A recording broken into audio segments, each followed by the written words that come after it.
Sáng ngày 15 tháng 10, thông tin từ Ủy ban Nhân dân xã Tân Long, tỉnh Đồng Tháp cho biết địa phương đã vận động di rời một căn nhà tại khu vực có nguy cơ sạt lở cao thuộc ấp Tân Quế. Trước đó khoảng 22 giờ 20 phút ngày 13 tháng 10, tại khu vực ấp Tân Quế, thuộc Cù Lao xã Tân Long, tỉnh Đồng Tháp xảy ra vụ sạt lở chiều dài 30 m, ăn sâu vào đất liền 20 m, làm ảnh hưởng đến một số hộ dân, một số vườn cây ăn trái bị nhấn chìm xuống sông Tiền. Sạt lở làm cho phía nhà bếp của hộ ông Trần Văn Ham ở tỉnh An Giang bị lở xuống sông. Đây là căn nhà bỏ trống, ông Ham để cho người anh là ông Trần Văn Tham trông coi, vì thế địa phương đã vận động gia đình tháo dỡ phần còn lại di rời đến nơi khác.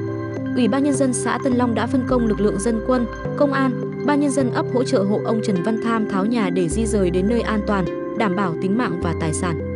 Khu vực sạt lở có 11 hộ dân bị ảnh hưởng, khoảng cách nơi sạt lở đến nhà hộ dân gần nhất khoảng 5 m, từ vị trí sạt lở đến đường nhựa khoảng 57 m.